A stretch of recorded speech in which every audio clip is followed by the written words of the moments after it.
Dat is ook een worstje. Even Limburgs er tussendoor, hè? Jazeker.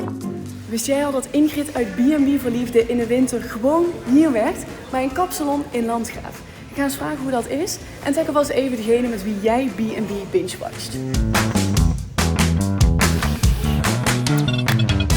Ze brengt alle klanten aan het lachen.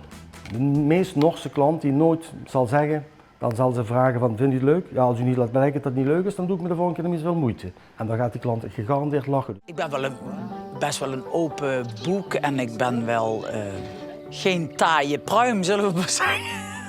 Ik denk dat ze nog een beetje losser gaat komen, want eigenlijk is ze nog wat vrijer en durft ze nog wat meer gekkere uitspraken te doen. Of ik een zoetje in de koffie drink, dat had jij al lang moeten weten, meneer. Twee dames die altijd vrijdags hier zijn, die zeiden al gelijk van, nee, dat gaat het niet worden. Daar moet een leukere gas komen, hè. Er moet meer iets pittiger, iets meer tegengas geven. Gisteren heb ik de tweede persoon gezien. Hoi, piepeloi! Ja, daar heb ik niet zoveel vertrouwen ook in. Die past net niet bij haar, denk ik. Piet komt de trap op en ik denk, Jezus, wat een beer van een kerel.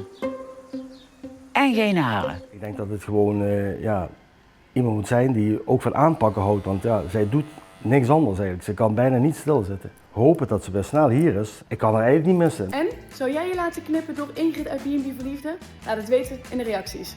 Anja!